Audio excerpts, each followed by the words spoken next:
কি করেছিলাম বল? হ্যাঁ, weak base, weak acid, salt নাকি?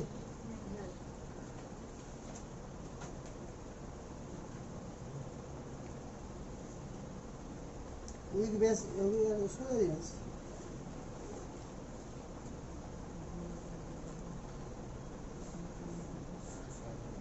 আচ্ছা লিখ, hydrolysis of salt, hydrolysis of salt of weak acid weak base.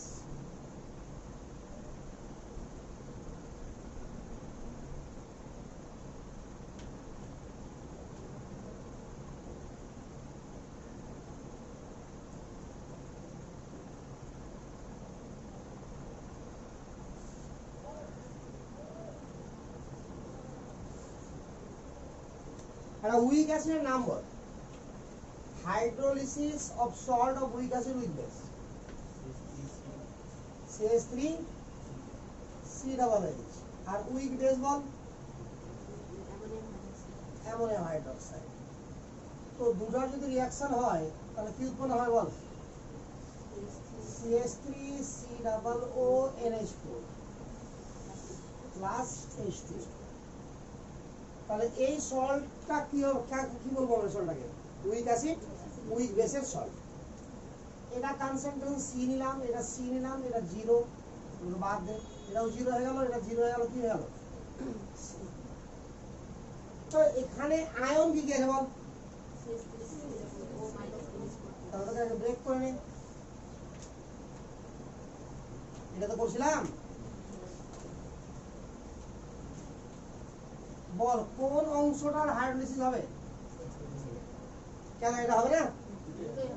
এখানে দুটো হাইড্রোলিসিস হবে।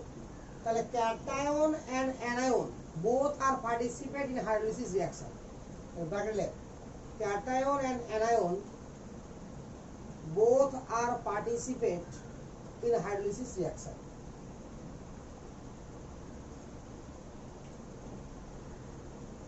তাহলে দেখ এবার হাইড্রোলিসিস রিঅ্যাকশনটা কি হবে।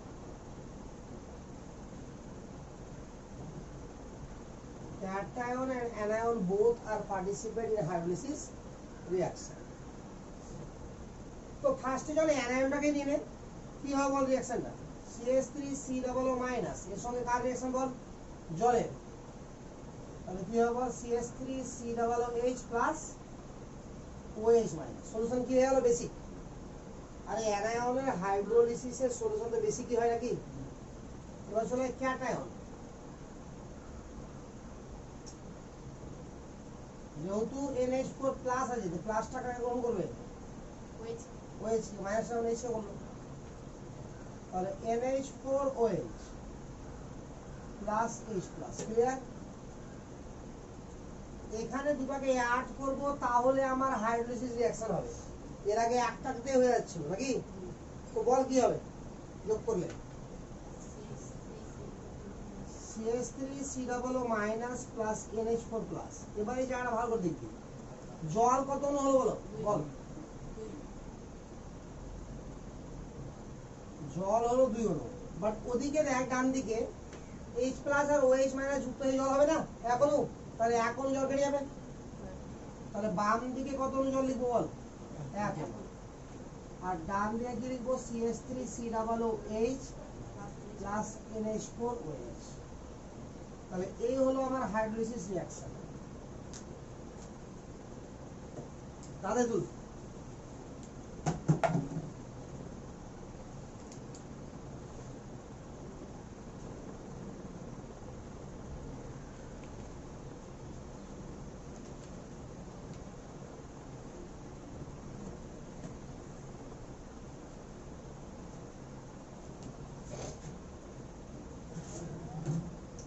তাহলে এটা যেটা আমার কনস্ট্যান্ট হবে দেখ কি লিখবো? KH নাকি রে?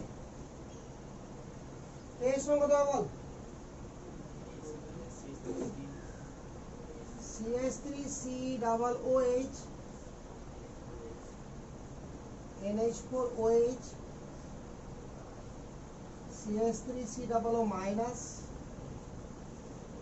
NH4 প্লাস জলকে নেব কি জলকে নেব এবার দেখ এখানে রিঅ্যাকশনে অ্যাসিডও চলে এসেছে বেসও চলে এসেছে তাহলে কে এও দরকার কে বিও দরকার নাকি আরে বুঝতে পারলি কি পারলি না K A K B K W and K H এবার চারটার মধ্যে রিলেশন হবে এর আগে রিলেশন কি হচ্ছিল K H R K W common ছিল হয় কে এ ছিল তো কে বি ছিল না কে বি ছিল তো কে এ ছিল না তাহলে পয়েন্ট ফর রিলেশন বিটুইন তুলে যেতে point for relation between K H comma K W comma K A comma K B relation between KH, KW, KA and KB আরে হয়েছে এবার দেখ আর জায়গাটা ভালো করে মানে মিটালাম উপরেটি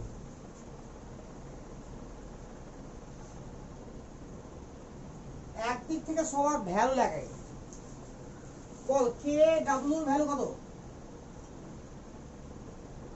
H প্লাস এর কনসেন্ট্রেশন ইনটু OH মাইনাস এর কনসেন্ট্রেশন এটা এক নম্বর KH এর ভ্যালু কত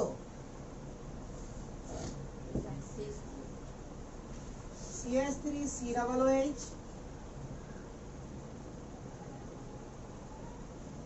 NH4OH CH3 COO minus NH4 plus দু নম্বর এবার বল দেখি কে এ কত হবে মানে অ্যাসিডের জন্য হবে নাকি রে তাহলে CH3 COO minus H plus by CH3 COOH তিন নম্বর হয়ে গেল কে বি কত হবে বল এই বেসটার জন্য হবে বেসটা ভেঙে কি হবে NH4 প্লাস আর OH মাইনাস তাহলে NH4 plus OH minus by NH4OH বল এতটুকু ক্লিয়ার না ক্লিয়ার না এটা 4 নম্বর দেখ তো ভালো করে 2 3 4 যদি গুণ করিস তো কিভাবে দেখ 2 3 4 সবটাকে যদি মাল্টিপ্লিকেশন করে দেওয়া হয় দেখো হবে এটার সঙ্গে এটা গুণ কর তাহলে CH3 COO মাইনাস NH4 কেটে গেল থাকলো H প্লাস উপরে থাকলো এটি থাকলো এটা গুণ করলে NH4 কেটে গেল এটাও কেটে গেল OH আর H প্লাস উপরে থাকলো বুঝা গেল তোরা তো therefore KH into KA into KB equal to কি পাবো আমরা KW তাহলে KH এর ভ্যালু আমার দরকার তো KA এর সমান কত হবে বল KW by KA into KB এটা আমার একটা ফর্মুলা পরে কাজে লাগবে আর হয়েছে তখনও করেছিলাম এরপরে কি করেছিলাম এটা বল KH and H তাহলে এখানেও কি করব KH and H কোন রিঅ্যাকশনের হাইড্রোলিসিস রিঅ্যাকশন তাহলে এবার আবার পয়েন্ট কর relation between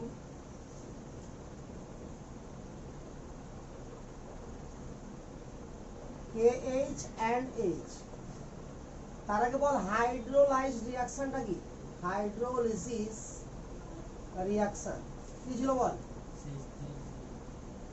CH3 COO minus NH4 plus plus জল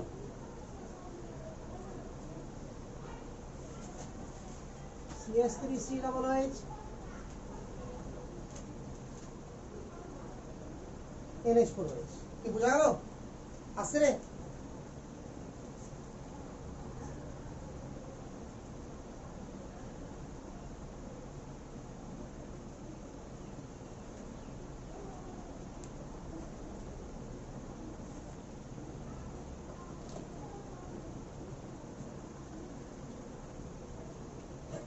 এটা সি নিলাম এটা সি নিলাম এগুলো আপাতত কি আছে বল 0 এটা ধরে জানতো এবার কি করব সি মাইনাস সিএইচ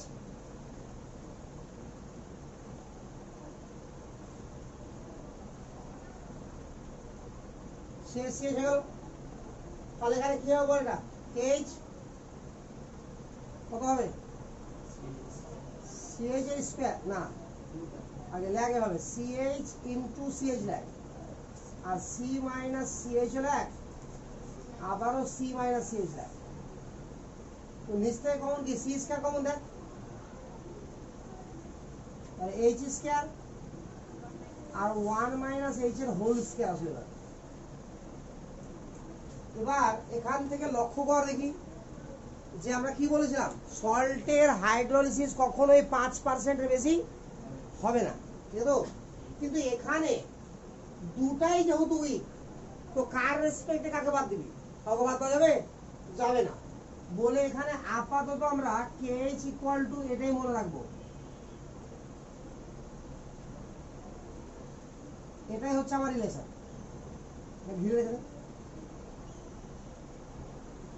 বল বুঝে গেছে? তাহলে এটাই আমার মেন রিলেশন। তো KH সমান কি হলো বল? KW আর K into KB, KW by আর একবার কি হলো KH সমান H মাইনাস 1 বাই H। এবার লেখ ডেরিভেশন অফ PH।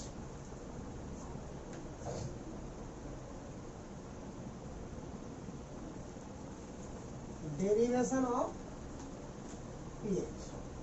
তো বল H প্লাস এর কনসেন্ট্রেশন আছে কি বাবা? দেখো ভালো বলো, H প্লাস এর কনসেন্ট্রেশন আছে নাই? আছে।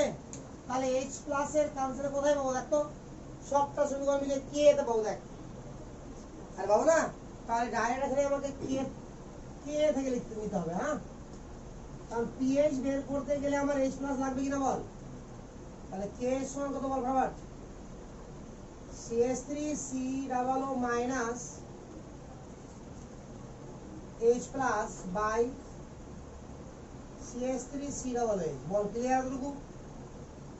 আরে ক্লিয়ার না? ক্লিয়ার না? এবার এখান থেকে H প্লাস এর ভ্যালু আমি বের করব, তার আগে বাকিগুলো ভ্যালু বসা। K ভাগ CH3COO মাইনাস এর ঘাত কত বল? C minus CH। গুড। তাহলে C common 1 minus H, H plus তো আপাতত এইভাবেই থাকবে, আর CH3COOH এর কত বল? CH। বল এখান থেকে কি কাটবে বল? C কেটে গেল। তাহলে এখান থেকে H প্লাস বের কর তো। Ka নাকি বাই গোটাটা উল্টে গেল না, CH টা মানে H টা উপরে গুণ হলো নিচে, তাহলে এইভাবে লেখা যাবে Ka into H by 1 minus H। আর লেখা যাবে? কারো সন্দেহ আছে এখানে? এবার H বাই 1 মাইনাস H এর ভ্যালু কত? KH। দুটো বারো KH। এবার KH এর ভ্যালু বল?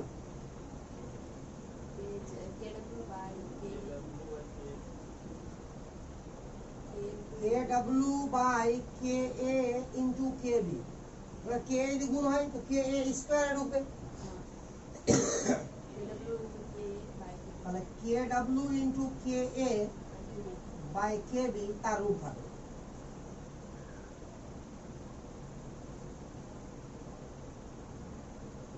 বলে এতটুকুতে কারো কোনো সন্দেহ আছে কি? তাহলে H প্লাস এর কনসেন্ট্রেশন বেড়ে গেল। এবার বোথ সাইডে লগ লাগালে কি বেরিয়ে যাবে বল? CH বেরিয়ে যাবে। আরে বেরোতে পারবে না? তাহলে বল এবার এলিমিট মেটাবো।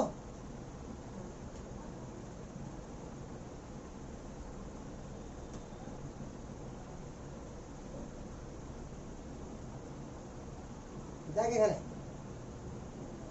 বোথ সাইডে লগ লাগা, তাহলে কি হলো বল? এটা পরে চলছে। হ্যাঁ, লগ অফ H প্লাস এর কনসেন্ট্রেশন ইকুয়াল টু হাফ সামনে আসলো, তো log K plus log KW minus log KB নাকি? আরে বল কি হবে? log KW plus log KA minus log KB। বল বুঝা যাচ্ছে না? যাচ্ছে না? যাচ্ছে? এর মাইনাস গুণ করে দে। Minus log of H plus এর কনসেন্ট্রেশন হাফ থাকলো, মাইনাস log অফ KW হলো, মাইনাস এটাকে প্লাস রেখে ভিতরে মাইনাস লিখলাম। হ্যাঁ, মাইনাস log অফ কি হবে? K। এটাকে মাইনাস রেখে ভিতরে মাইনাস লিখলাম, বল এতটুকু বুঝতে পারলি কি পারলি না? এটা সমান কত বল? PH half minus log of K W মানে কি? P K W minus log of K মানে কত? পি কে আর মাইনাস log of kb তো pkb this is the formula ফর্মুলাতে মজার ব্যাপার দেখ kw আমার মুখস্থ না pkw কত রে 14 আর ম্যাথ যাই থাকুক আমার k দেওয়া থাকবে ওই কাছে রেখে k বিও দেওয়া থাকবে তাহলে ম্যাথের গাঢ়ত্ব ভারত্ব একবার কাজে লাগবে কি লাগবে রে তাহলে এটা সবথেকে সোজা হবে না বুঝতে পারলি না কথাটা তাহলে এমনি এমনি ম্যাথ হয়ে যাবে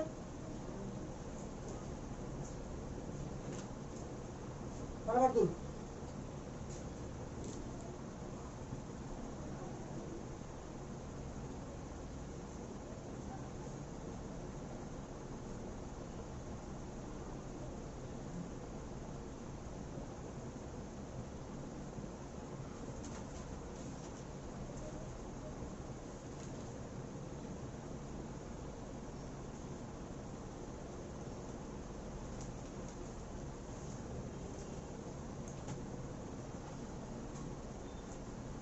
হয়েছে ছোট্ট একটা ম্যাথ করে নিয়ে দেখ এক্সাম্পল ACOOH এটা একটা ACONH করবে দেখ বল বস বুঝতে পারছিস এটা উইক অ্যাসিড উইক বেসের সল্ট না পারছিস না আরো বুঝতে হবে কারণ কে কেবি দেওয়া থাকবে তো কে দেওয়া আছে 10 টু দি পাওয়ার -4 আর কেবি দেওয়া আছে 10 টু দি পাওয়ার -5 তো দেখো পিএইচ কত হবে চিন্তা করার ব্যাপারই নাই কেডব্লিউ 14 পিকে কত +4 আর পিকেবি কত -5 দেখে কেবি যদি 10 to -5 হয় তো পিকেবি 5 হবে তো 5 এর সামনে মাইনাস আছে তাহলে কত হলো বল ভিতরে কত হলো 13 তাহলে 6.5 বল ক্লিয়ার না তাহলে সলিউশন কি হবে অ্যাসিডিক আরে বুঝা গেল তার মানে আমরা যে एग्जांपलটা দিয়েছিলাম দেখ মনে কর আমরা কি বলেছিলাম যদি ক্যাটায়নের হাইড্রোলিসিস হয় তাহলে কি হবে অ্যাসিডিক অ্যানায়নের হাইড্রোলিসিস হয় তো বেসিক আর যদি কারোই না হয় তো নিউট্রাল আর দুজনেরই হয় তো নিউট্রাল তবে দুজনের হলে নিউট্রাল তখনই হবে যখন NH4 OH হবে সরি NH4 CH3 COOH4 অর্থাৎ কেন ওখানে Ka = Kb ছিল মনে কর অ্যাসিডিক অ্যাসিডে কে কত দিচ্ছিলাম বারবার 10 টু দি -5 আর অ্যামোনিয়াম হাইড্রোক্সাইডে কেবি কত দিচ্ছিলাম ওই কারণে তো কে = যদি কেবি হতো এখানে তো এটা কেটে যেত না তাহলে 7 হতো কিনা নিউট্রাল হতো কিনা তাহলে সব সময় কি হবে আমার উইক অ্যাসিড উইক বেস অর্থাৎ তাদের হাইড্রোলিসিস করলে সব সময় নিউট্রাল যে হবে কোনো গ্যারান্টি নাই অথবা ক্যাটায়ন আর অ্যানায়ন দুটোই যদি পার্টিসিপেট করে কোনো রিঅ্যাকশনে তাহলে যে সলিউশন নেগেটিভ মানে নিউট্রাল হবে এটাও কোনো গ্যারান্টি নাই বুঝা গেল ব্যাপারটা না বুঝা গেল না ফটাফট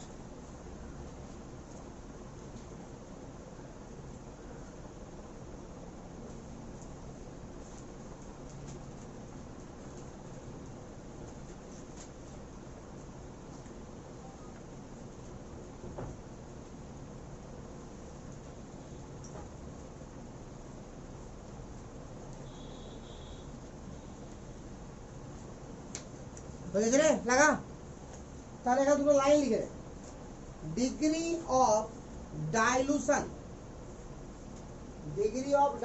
মানে কি H ডিগ্রি অফ ডাইলুশন বাড়ি কাছে দেখো দেখলে রে as well as pH of a solution degree of dilution as well as pH of a solution of salt of weak acid weak base of salt of weak acid weak base does not depend upon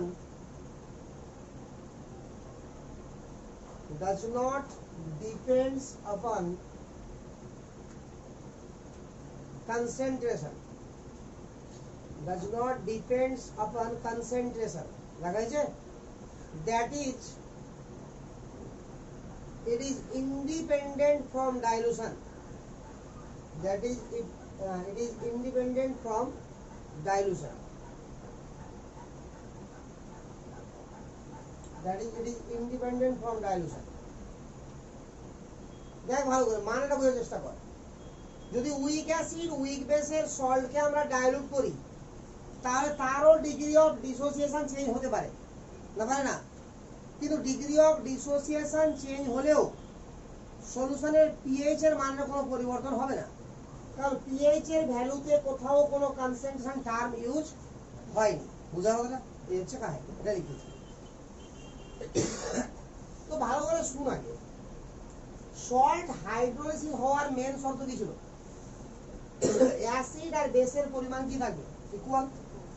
যা দুজনেই শেষ হয়ে যায় তবেই তো salt hydrolysis হবে। এখন যদি সল্ট হাইড্রোলাইসিস না হয়ে অ্যাসিড বা বেস কোন একটা আমার এক্সেস হয়ে যায় তাহলে কি হবে? তো এর আগে আমি মানে সল্ট হাইড্রোলাইসিস শুরু করার আগে এ ছোট হাতের এ মিলিমোল দিয়ে আর ছোট হাতের বি মিলিমোল দেখেছিলাম না? যদি অ্যাসিড এক্সেস হয় তো কি বলেছিলাম? a - b / v1 + v2 নাকি রে? ওটা কি বেরোবে? H+ এর কনসেন্ট্রেশন। আর এরকম ওয়ার্ড লিখেছিলাম কি যখন অ্যাসিড এক্সেস হবে তো সলিউশনে অতিরিক্ত H+ থাকবে। কতটা থাকবে? a - b v1 + v2। আর যদি বেস এক্সেস থাকে তাহলে b - a / v1 + v2। আরে বলেছিলাম বলিনি এটা? তারপরে তো সল্ট হাইড্রোলাইসিস শুরু করেছিলাম, এটা ধরো অঙ্ক করেছিলাম তোরা একটা একটা করে নাকি? আবার আর একবার করবো, দেখ লিখ পয়েন্ট কর। when amount of acid and base are unequal, when amount of acid and base are unequal মানে সমান না। কথা বুঝতে পারছিস না?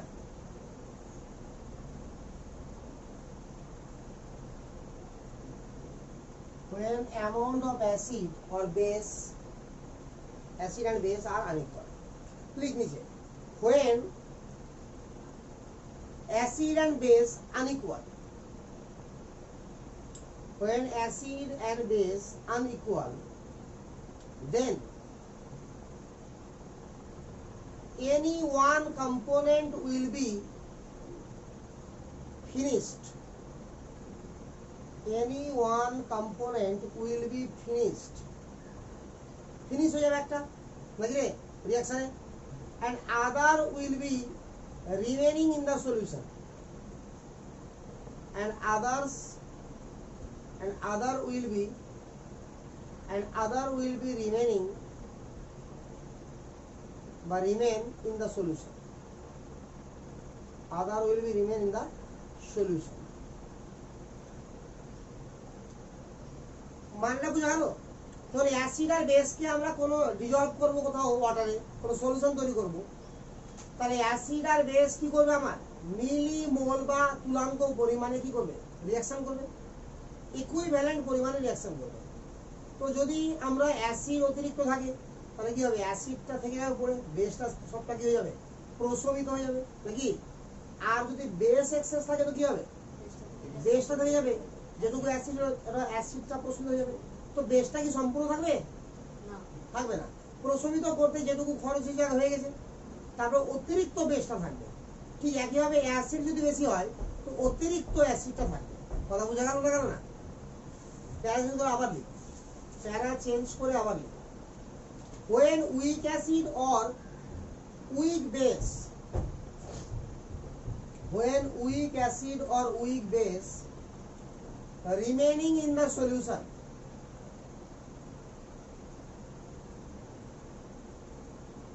when weak acid and weak acid or weak base, or na and লিখেছিস or, when weak acid or weak base remaining in the solution after the reaction with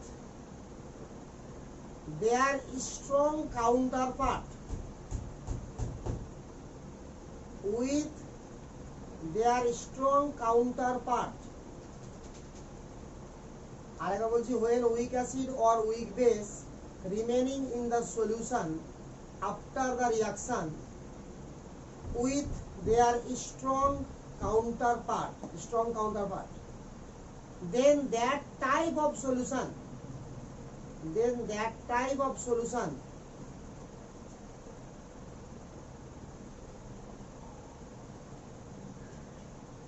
is known as buffer solution. Then that type of solution is known as buffer solution.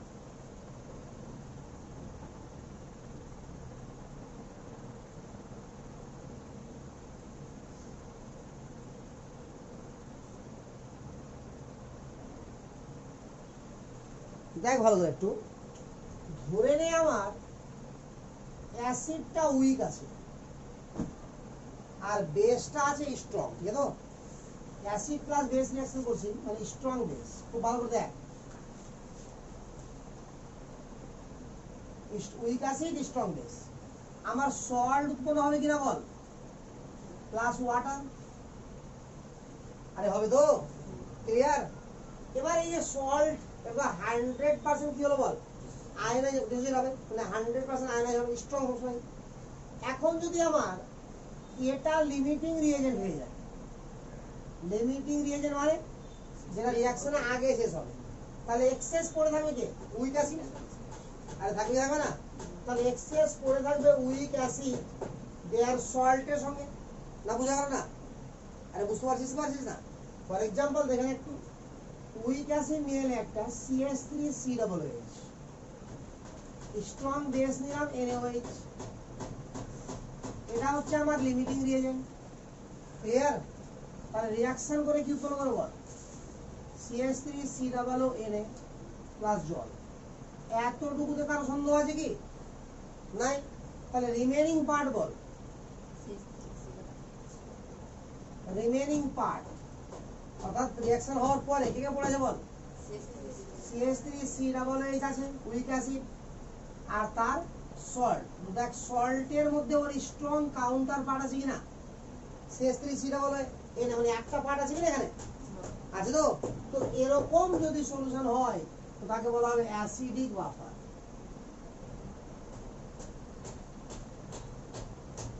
তাহলে এটা কি হলো, example of acidic buffer, example of acidic buffer. বল বুঝতে পারলি ব্যাপারটা? এবার উল্টাটা কর, হ্যাঁ বল। রিমেনিং পার্টের ব্যাপারটা বলছি আমি, দেখ যে আমি আগে বলেছি লিমিটিং রিয়েজেন্ট কে, স্ট্রং বেসটা, তাহলে এটা শেষ হয়ে যাবে রিঅ্যাকশনে। তাহলে এই দুটোর মধ্যে রিঅ্যাকশন করার পর এটা শেষ হয়ে গেল, তাহলে পড়ে থাকলো কি, যেটুকু রিঅ্যাকশন করেনি অ্যাসিড সেটুকু পড়ে আছে আর বাকিটুকু পড়ে আছে। তো রিমেনিং পার্টে কে থাকলো, CH3COOH আর CH3COOH, আর ওয়াটারটা তো বলতেই হয় না। আরে বুঝা গেল? এখন যদি আমার উইক বেস আর স্ট্রং অ্যাসিড হয়, আর স্ট্রং অ্যাসিড যদি লিমিটিং রিয়েজেন্ট হয়, খুব ভালো করে দেখে যা, তাহলে এখানে আবারও কি উৎপন্ন হবে, সল্ট প্লাস ওয়াটার। আর এটাকে বলা হবে basic buffer.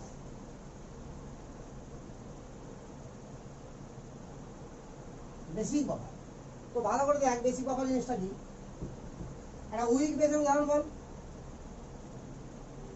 NH4OH, strong acid বল HCl, কি হয় বল, NH4Cl প্লাস জল। এখন যেহেতু HCl টা কি এখানে লিমিটিং রিয়েজেন্ট, তো রিমেনিং পার্ট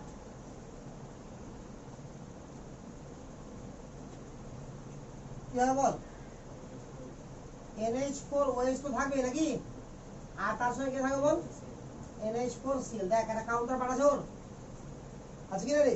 এটা কার example, example of basic buffer.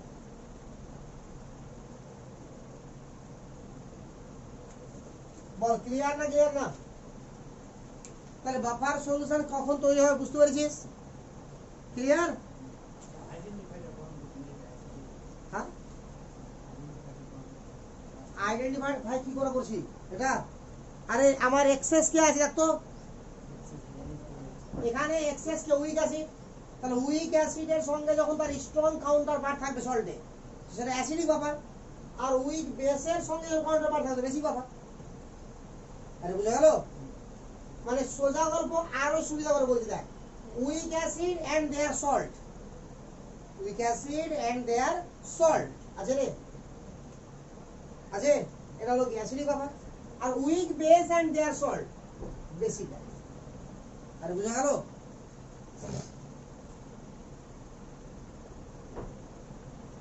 তাহলে বাফার সলিউশন জিনিসটা কি বুঝা যাচ্ছে না? এর আগে যখন করেছিলাম আমরা সব কি নিয়েছিলাম? স্ট্রং নিয়েছিলাম, লিমিটিংটাও স্ট্রং, বেঁচে ছিল ওটাও স্ট্রং।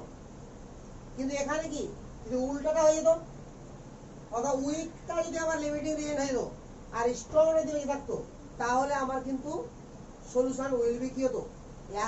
Basic, not buffer. না বুঝতে পারলে কথাটা? এটা শেষ হয়ে গেল লিমিটিং রিজেন্ট, এটা থাকলো পড়ে স্ট্রং বেসটা, তাহলে রিমেনিং পার্টে গেলে থাকতো স্ট্রং বেস আর সল্ট। তাহলে সল্ট বেকার হয়ে যেত তখন, তাহলে স্ট্রং বেসের উপরে ডিসিশন নিতে হবে। তাহলে স্ট্রং বেস যেহেতু সলিউশনে আছে মানে কি বলতাম? বেসিক হার্ড ডিসিস হবে, অর্থাৎ বেসিক সলিউশন। বুঝা গেল? বাফার তো চান্সই নাই। বাফার হতে গেলে তো উইক দিতেই হবে, স্ট্রং দিয়ে কখনো বাফার হয় না। স্ট্রং অ্যাসিড স্ট্রং বেস দিয়ে কখনো বাফার হবে না। বাফারের কাহিনী দেখে না, স্ট্রং অ্যাসিড স্ট্রং বেস দিয়ে বাফার কখনো হবে না। বুঝতে পারলি কি পারলি না? মিলাবো সব? তুলা হয়েছে রে? হয়নি তো, তুল তাড়াতাড়ি, তাড়াতাড়ি কর, তাড়াতাড়ি কর।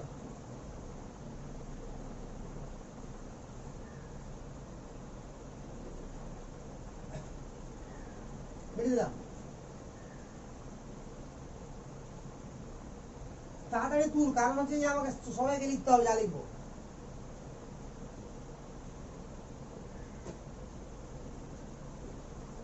বুঝছে? বুঝবো রে? দেখ এবার পয়েন্ট কর আবার বাফার সলিউশন, পয়েন্ট কর buffer solution.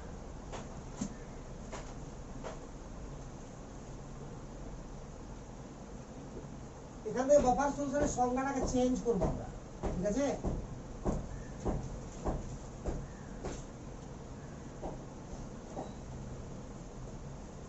Buffer solution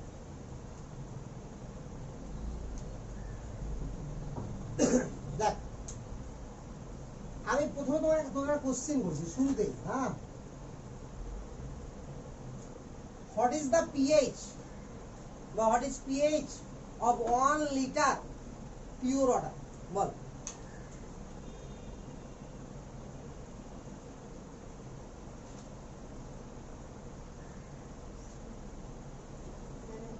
seven.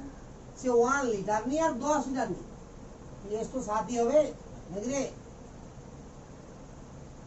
বল, এতটা কারো সন্দেহ আছে কি? চলে। এবার দেখ কোশ্চেন গুলো চেঞ্জ করছি, সুন্দর করে দেখবি।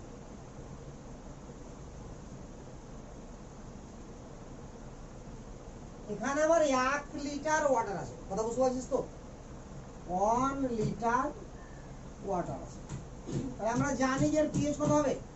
7 হবে। এবার আমি কি করলাম, এখানে খুবই সামান্য দেখ 0.0365 গ্রাম HCl দিলাম।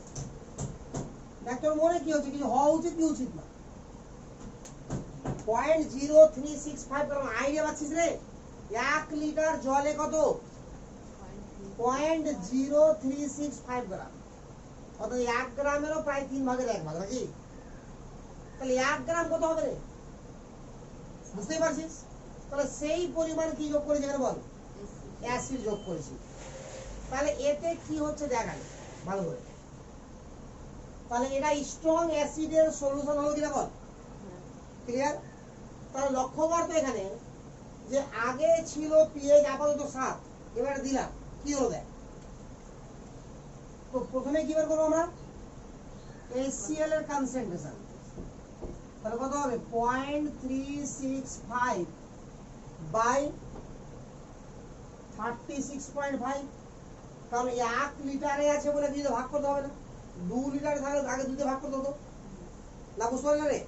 1 লিটারে কোনো যত মোল উপস্থিত থাকবে তাকে তোর মোলারিটি বলা হয় নাকি? তো শুধু গ্রামটাকে কি করলাম, মোল করে দিলাম। কত হবে বল? 10 টু দি পাওয়ার -2। না বুঝতে পারছিস না?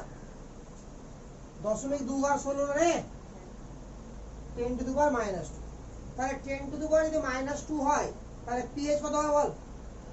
2। তো देयरफॉर সলিউশনের পিএইচ কত হয়ে গেল? তো চেঞ্জ ইন পিএইচ 7 ছিল, একটু ধাক্কা মারলাম 2 হয়ে গেল, চেঞ্জ হয়ে গেল 5 এখন। তো ভাব দেখি এইটুকু এসএল দিলে আমার পিএইচ এর কেমন চেঞ্জ হচ্ছে, বুঝা গেল? উল্টা করে দেখ এবার। আর একটা কোশ্চেন আকারে করি। আবার এখানে 1 লিটার ওয়াটার আছে, এখানে আবার যোগ করলাম 0.4 গ্রাম NaOH, 0.4 গ্রাম NaOH। তাহলে NaOH এর কনসেন্ট্রেশন কত হবে বল? 1 লিটারেই যেহেতু আছে, কি ভাগ করতে হবে না, ডাইরেক্ট কি করতে হবে, মোল বের করতে হবে। আরে 40 ভাগ করলে হবে কি না? আচ্ছা, কত হবে এটা? 10 টু দি পাওয়ার -1 হবে নাকি? -2 হচ্ছে না?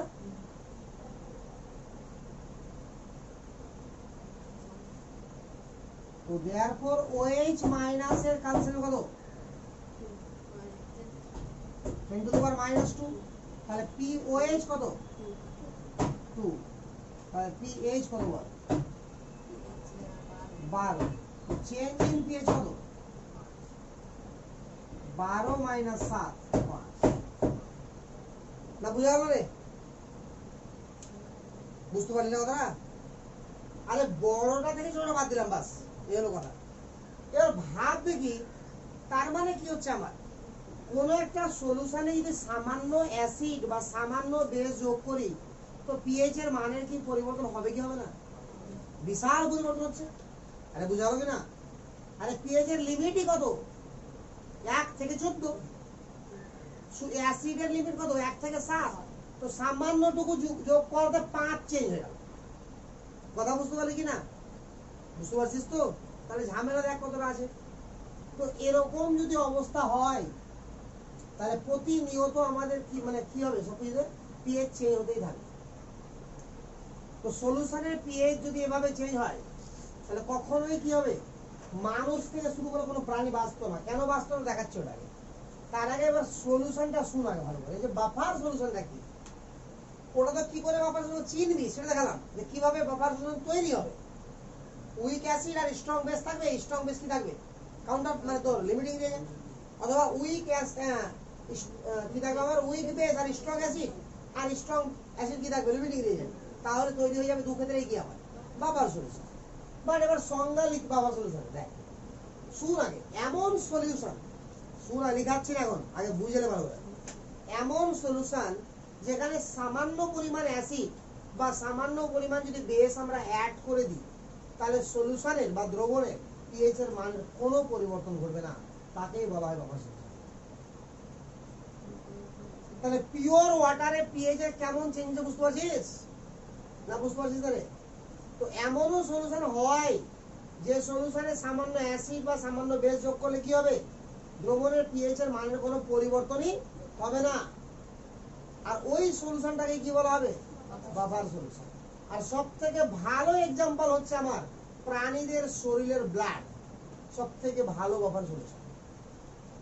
যদি বাফার সলিউশন না হতো মানুষের রক্ত, এবং এর পিএইচ কত আছে 7.8 সামথিং, ঠিক আছে?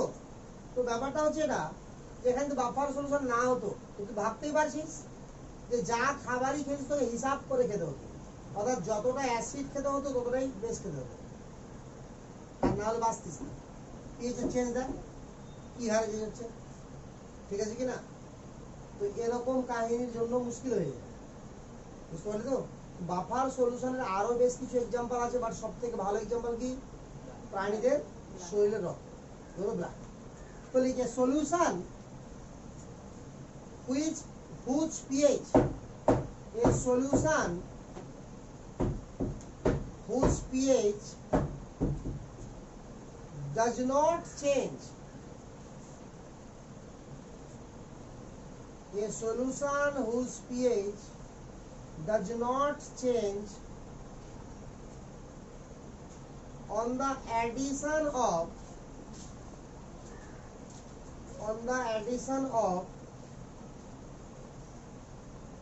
a small amount of acid or base.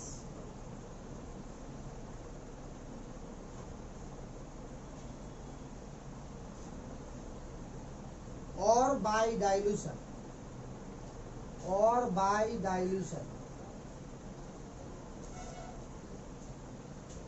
is known as buffer solution.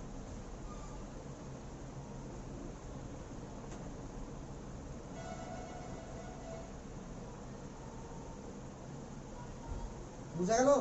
তার মানে কি বললাম, এমন সলিউশন যেখানে সামান্য অ্যাসিড বা বেস যোগ করলে দ্রবণের পিএইচ এর মানের কোনো পরিবর্তন হবে না, অথবা যাকে ডাইলুট করলেও দ্রবণের পিএইচ এর মানে কোনো পরিবর্তন হবে না, তাকে কি বলবো আমরা? Buffer solution. ওখানে প্যারা চেঞ্জ করলি, buffer solution contain both acidic and basic part. Buffer solution contain both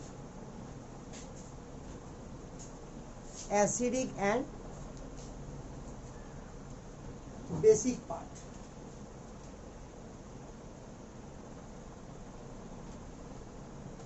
আরে হয়েছে?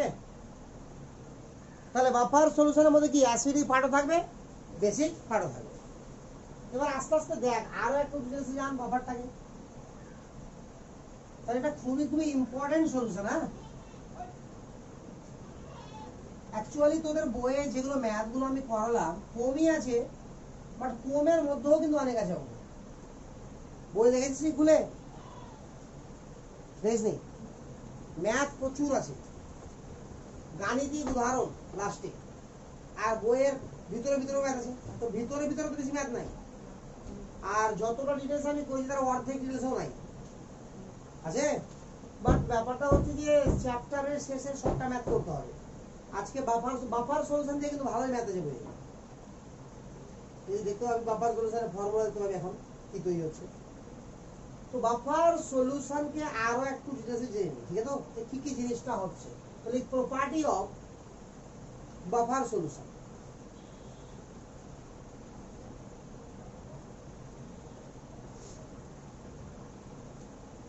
তারও উপরে লিখে নে বাফার রিলেটেড টার্ম। শোনা তারপরে লিখে দেবে, এভাবে লিখতো বাফার রিলেটেড টার্ম, অর্থাৎ বাফার থেকে আমরা কি কি জিনিস আমাদের জানা উচিত। এক নম্বরে জানা উচিত ডেফিনেশন, যেটা অলরেডি লিখালাম একটু আগে, লিখালাম রে। 2 নম্বরে জানা উচিত প্রপার্টি অফ বাফার সলিউশন। অনেক কিছু লিখা বললাম, properties of buffer solution। এই প্রপার্টি অফ বাফার সলিউশন সম্পর্কে লিখে, বাফার সলিউশনের প্রপার্টি কি, এটা 2 এর ভাগ রোমান 1 দিয়ে লেখ। বাফার সলিউশন কাকে বলে বলতো? পিএইচ এর মানের পরিবর্তন হবে না কখন? সামান্য অ্যাসিড বা সামান্য বেস যোগ করলে। তো মেইন জিনিস তো 1 নম্বর লিখ, it has a constant pH।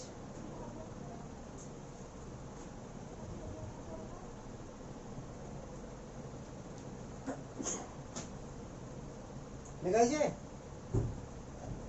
আর কি বললাম, যে একে ডাইলুশন করলেও কি হবে, পিএইচ এর মানের কোনো পরিবর্তন হবে। 2 নম্বর লিখ, pH does not change on dilution। pH does not change on dilution। ঠিক আছে? 3 নম্বর লিখ, pH does not change on standing for long time। pH does not change on standing for long time।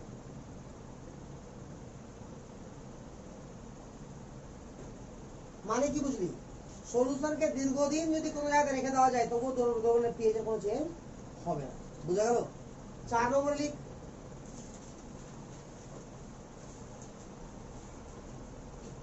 pH does not change,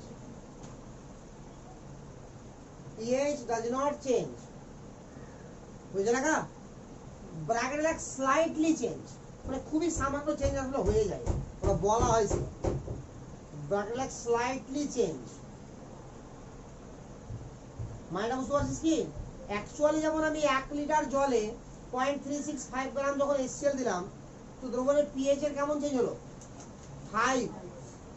তো এই buffer সলিউশনে যে acid বা base যোগ করলে যে পিএইচ এর মানের চেঞ্জ হবে তা না, চেঞ্জ হবে, বাট হয়তো অ্যাসিড বা বেস সামান্য যোগ করলাম তো পিএইচ এর মানের চেঞ্জ হলো 0.001 এরকম কিছু, ওটাকে নেগলেক্ট ধরে দিচ্ছি। কথা বুঝতে পারলি কি না? তাহলে কি লিখলি বল, পিএইচ ডাজ নট চেঞ্জ, ব্র্যাকেটে কি লিখলি, slightly change by the addition of, ব্র্যাকেটে বাইরে লেখ, by the addition of small amount of acid or base, by the addition of small amount of acid or base,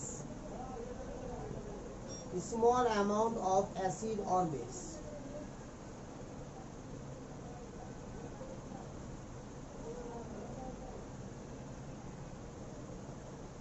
বুঝছে? তাহলে এটা ক্লিয়ার, এটি হলো বাফারের প্রপার্টি। 3 নম্বর লিখ, 3 নম্বর বলতে এরকম 3 নম্বর, এই যে দেখ এটা 3 নম্বর, এটা প্রপার্টির মধ্যে হলো 2 নম্বরে। এবার 3 নম্বর লিখ, বাফার রেঞ্জ,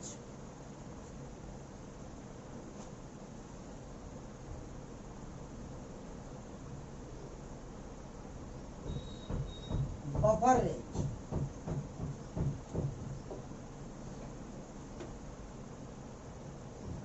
বাফার রেঞ্জ বলতে কি বোঝায়, একটা নির্দিষ্ট পিএইচ এর সীমা আছে, যে সীমার মধ্যে যদি পিএইচ থাকে তাহলে বাফার সলিউশন হিসেবে কাজ করবে, আদারওয়াইজ বাফার সলিউশন হিসেবে কাজ করতে পারবে না, তখন আর বাফার সলিউশনই থাকবে না।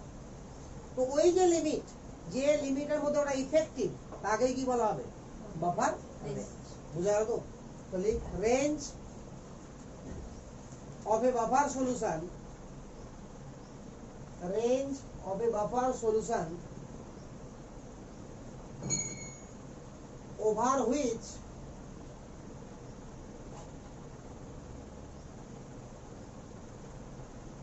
range of a buffer solution over which it is effective, over which it is effective।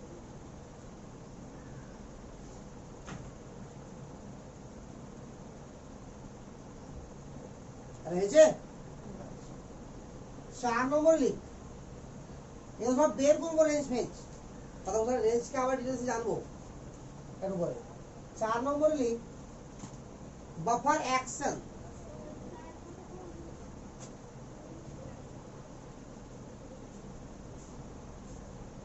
এটা আরো ইম্পর্টেন্ট, অর্থাৎ কিভাবে কার্যকারিতা করে বাফার সলিউশন, যাতে করে সামান্য অ্যাসিড বা সামান্য বেস যোগ করলেও কি হবে না, পিএইচ এর মানের কিছু তো ঘটছে বলে তো পিএইচ এর মানে কোনো পরিবর্তন হচ্ছে না, তাহলে ওই জায়গাটাকে কি বলা হয়, বাফার অ্যাকশন। অর্থাৎ পিএইচ কে রেজিস্ট করে দিচ্ছে, কনস্ট্যান্ট করে দিচ্ছে, রেজিস্ট করে দেওয়া মানে কনস্ট্যান্ট করে দেওয়া।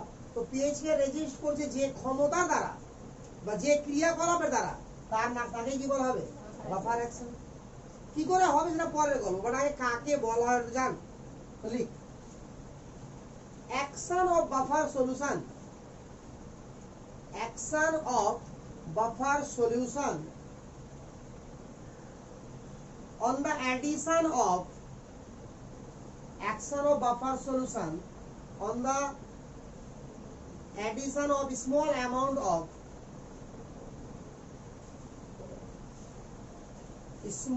amount of acid or base by which it resists the change in pH, by which it resists the change in pH। বুঝলে? অর্থাৎ সামান্য পরিমাণ অ্যাসিড বা বেস যোগ করার ফলেও দ্রবণের পিএইচ এর মান কিভাবে অপরিবর্তিত থাকে সেই প্রসেসটাকেই বলা হয় কি বাফার অ্যাকশন। 5 নম্বর লিখ টাইপ অফ বাফার সলিউশন।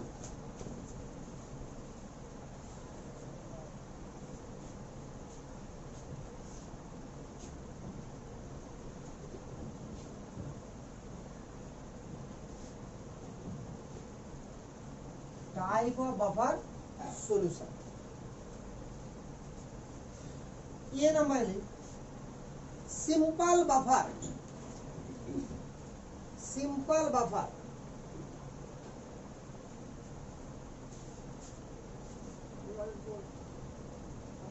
এটা উত্তর বইয়ে থাকবে না। সিম্পল বাফার মানে কি একটাই মাত্র কম্পোনেন্ট, ওটাই বাফার সলিউশন, একাই। কথা বুঝছেন তো? মানে একজনই মিশে আছে কার সঙ্গে, জলের সঙ্গে, আর ওটাই যখন বাফার সলিউশন হিসেবে কাজ করছে তখন তাকে কি বলা হবে সিম্পল বাফার। অর্থাৎ ওয়ান কম্পোনেন্ট প্রেজেন্ট, লিখে ওয়ান কম্পোনেন্ট প্রেজেন্ট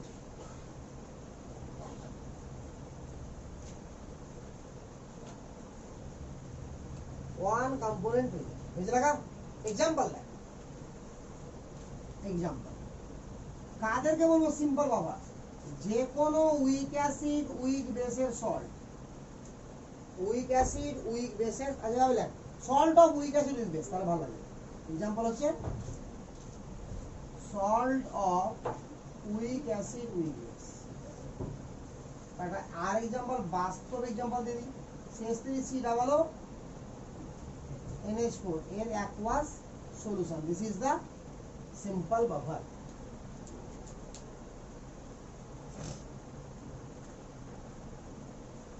তাহলে সিম্পল বাফার আমাদের অলরেডি পড়া হয়ে গেল এখনই, আরে পড়লাম না রে। আজকে স্টার্টিং কি দিয়ে করেছিলাম? Weak acid weak base. আর এই যে তাহলে বি নম্বর পার্ট ফর মিক্সড বাফার, মানে সিম্পল বাফার, আর 2 নম্বর পার্ট ফর মিক্সড বাফার। ঠিক আছে? মিক্সড বাফার মানে টু কম্পোনেন্ট প্রেজেন্ট, রাখলে two component present.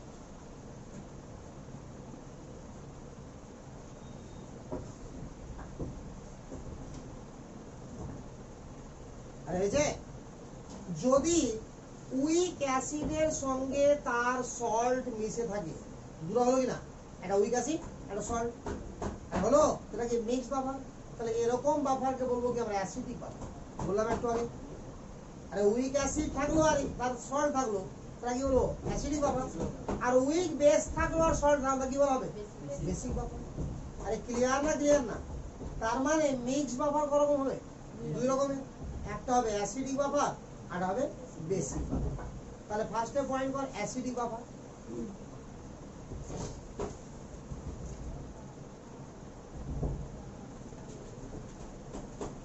A solution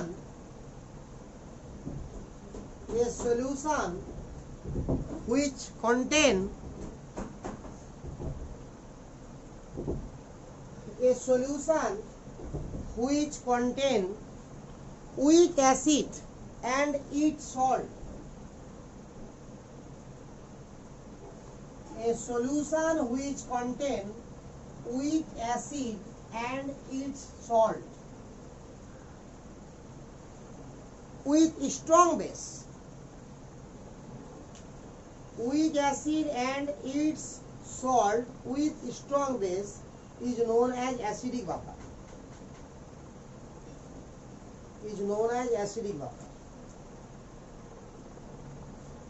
Example that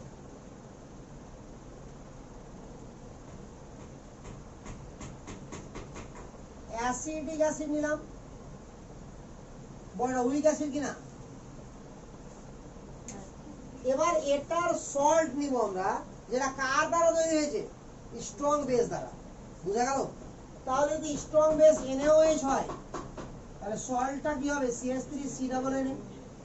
strong base যদি আমার K হয় potassium hydroxide, CH3COO K। Strong base যদি ক্যালসিয়াম হাইড্রোক্সাইড হয় তাহলে CH3 C double whole twice Ca। আরে বোঝা যাচ্ছেই যাচ্ছে না? তাহলে এরকম বহু এর সঙ্গে বহু রকম সল্ট দিয়ে আমরা কি করতে পারি, আমরা অ্যাসিডিক বাফার করতে পারি। বোঝা গেল? এটা হলো একটা एग्जांपल। 2 নম্বর एग्जांपल দিলাম, একই ভাবে ফর্মিক অ্যাসিড দিলাম HCOO রুইক অ্যাসিড, এর সঙ্গে আবার একই গল্প HCOO হতে পারে, CH3 সরি HCOOK হতে পারে, HCOO হোল টয়েস Ca হতে পারে। 3 নম্বর দেখ,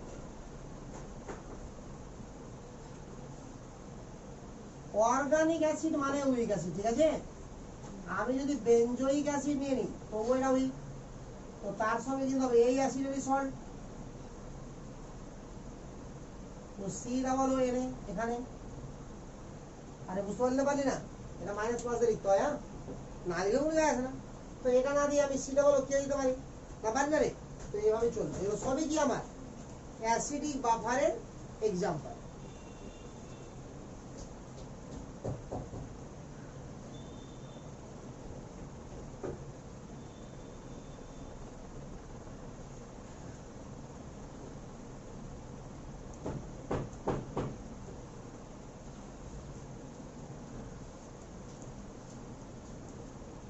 হয়েছে?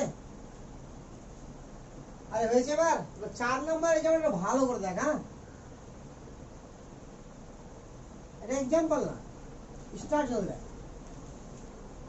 তাই H2S একটা উইক অ্যাসিড, আর উইক অ্যাসিড তো অ্যাসিডিক হাইড্রোজেন, যেটা সালফারের সঙ্গে যুক্ত হাইড্রোজেনকে বলা হয় অ্যাসিডিক হাইড্রোজেন, হ্যাঁ। তো আরো অনেক হাইড্রোজেন আছে যাদেরকে অ্যাসিডিক হাইড্রোজেন বলা হবে, পরে শিখাবো। তো এখানে শুন আগে, এটা হচ্ছে অ্যাসিডিক হাইড্রোজেন। তাহলে এখানে অ্যাসিডিক হাইড্রোজেন কটা আছে? দুটো।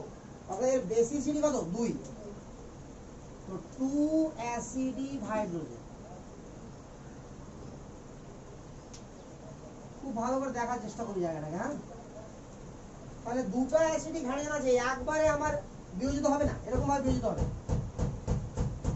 H2S ভেঙে গেল, যেহেতু উইক, তাহলে উভমুখী হবে,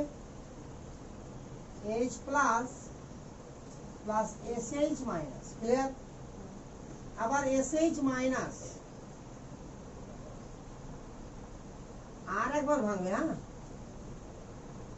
H প্লাস আর S2 মাইনাস, ক্লিয়ার? আচ্ছা বল, এর দ্বারা যদি আমি বাফার সলিউশন তৈরি করি, খুব ভালো করে দেখবি জায়গা একটু, তাই তুলনা ধারণা থাকিস না। তাহলে বাফার সলিউশন দেখ, অ্যাসিড, এটা লক্ষ্য কর, অ্যাসিডের ক্যাটায়নিক পার্ট কে H প্লাস, আর অ্যানায়নিক পার্ট কে CH3 ডাবল মাইনাস। অ্যানায়নিক পার্টের সঙ্গে মেটাল লেগে গেছে, তবেই তো আমার বাফারটা হয়েছে, না? বুঝতে পারলি না? এখানে অ্যাসিড কে বল H2S, অ্যানায়নিক পার্ট কে SH, তো তার সঙ্গে সোডিয়াম লাগে NSH, NaSH নাকি, বা NaHS। তাহলে কি হবে বল, H2S প্লাস NaHS। বুঝা গেল? This is the buffer solution. বুঝা যাচ্ছে এবার না যাচ্ছে না? ঠিক একইভাবে এখানে এটা যেহেতু H প্লাস দিচ্ছে মানে এটা অ্যাসিড, আর এর অ্যানায়নিক পার্ট কোনটা? এটা। আরে বুঝা গেল? তাহলে এখানেও বাফার সলিউশন হবে কি বল, SH মাইনাস প্লাস Na2S। আরে বুঝা গেল? এবার SH মাইনাস কে এভাবে না লিখে আমি এভাবে লিখতে পারি, এভাবে NaHS প্লাস Na2S। এই ধরনের বাফার সলিউশনকে চেনা খুব মুশকিল হয়ে যায়, না? বুঝতে পারলি না ব্যাপারটা? তো এটাও কিন্তু বাফার সলিউশন। বুঝতে পারছিস সিস্টেমটা, না পারলি না? আরে এটা এটা এটা লাগিয়ে দিলাম অ্যানায়নটা, আর এটা তো এভাবে থাকবে না, না সলিউশনে, এটা তো এইভাবেই থাকবে। দেখ ভালো করে, কথা বুঝতে পারলি না? এরকম ধরে হবে যে সলিউশনে যেটা কিছুটা এভাবে থাকলো আর কিছুটা এভাবে থাকলো, থাকলে সবটা থাকবে, না হলে একটা থাকবে না। বুঝা গেল কথাটা? তাহলে এটাকেও আমরা কি বলছি, আমরা এখানে অ্যাসিডিক বাফার। এই ধরনের অ্যাসিডিক বাফারকে চেনা খুব টাফ, বাট চিনতে তো হবেই। আর এগুলো অ্যাসিডিক বাফার তো মোয়ানো লোকও চিনতে পারবে, কথা বুঝতে পারলে কি না? দুনিয়া সোজা এখন। এবার আমি কোশ্চেন করবো একটা, ঠিক আছে? কতগুলো সলিউশন দিব আমি, তোকে বলতে হবে, এরকম মিক্সচার দেবো আমি, এরকম মিক্সচার, তোকে বলতে হবে which of the following R acidic buffer. এটা তোলা হয়েছে? তাদের তুল, তাড়াতাড়ি করে দাও।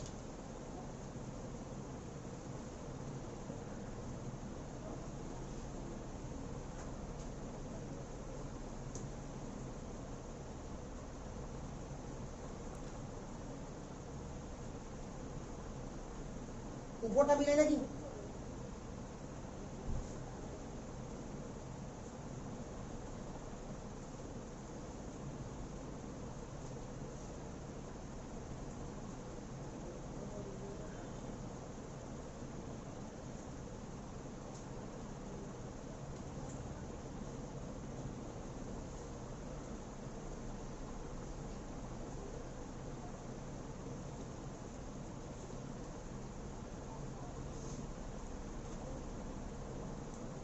কোশ্চেনটা দেখ আগে, which will be the following, which of the following will form acidic buffer?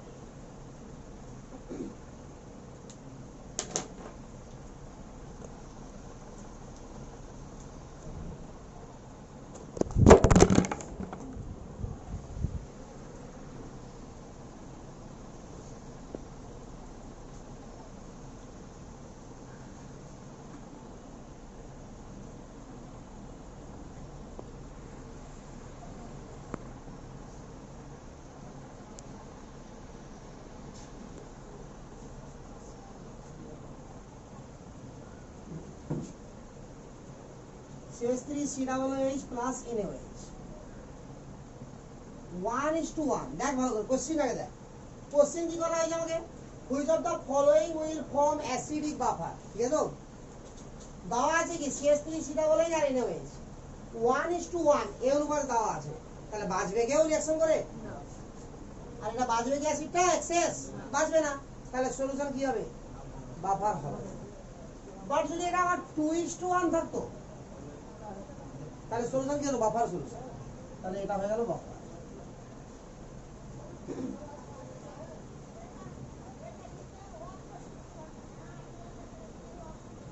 বল বুঝা গেল ব্যাপারটা? তাহলে বাফার সলিউশন, বিশেষ করে অ্যাসিডিক বাফার যদি পড়ছি আমরা, তাহলে কি হতে হবে এখানে? উইক অ্যাসিড, যেটা অ্যাসিডিক পার্ট তো উইক থাকবে, এটাকে কি হতে হবে? এক্সেস হতে হবে। কারণ বাফার সলিউশনে স্টার্টিং কি বলেছি আজকে, বাফার সলিউশন বললাম, শুরু করেছিলাম, তো কি বলেছিলাম? Weak acid plus strong base, আর স্ট্রং বেস কি হবে? লিমিটিং রিয়েজেন্ট, আর এক্সেস কে থাকবে? Weak acid plus salt, remaining part. তখনই তো হবে বাফার সলিউশন। না বুঝলি না? তাহলে চিনতে পারবি এবার? না পারবি না রে? আরে শিওর তো? যদি আমরা H2S নিই আর NaOH নিই, যদি 2:1 নিই, তাহলে কি হবে? কেন হবে না? তাতে কি হবে? একটা করে প্রতিষ্ঠা হবে। 2:1, আরে অ্যাসিড যদি বেশি হয় তো চোখ বন্ধ করে কি বাফার, কিন্তু অ্যাসিড যদি বেশি না হয় তারপরেও বাফার হতে পারে। এরকম কিছু মানে কিছু খাস এক্সাম্পল আছে, যেখানে এটা এক্সেস আছে বা অ্যাসিড কমে গেছে বা সমান আছে, তারপরেও কি হয়ে গেছে? অ্যাসিডিক বাফার হয়ে গেছে। তবে নরমালি তোর জন্য কি হবে বল? অ্যাসিডটা বেশি থাকবে, তখন তাকে কি বলা হবে? Acidic buffer. তো এই অ্যাসিডিক বাফারের উপর কিছু প্রবলেম করে তারপর আমরা ঢুকবো কোথায়? Basic buffer. তো জিনিসটা আইডিয়া আসলো, তাহলে বেসিক বাফার সম্পর্ক আইডিয়া চলে এসছে না? আসেনি? শুধু কিছু জিনিস লিখতে হয়, লিখবো, তারপরে ম্যাথমেটিক্যাল প্রবলেম চলবে। বুঝতে পারি তো? এতটুকুই করা।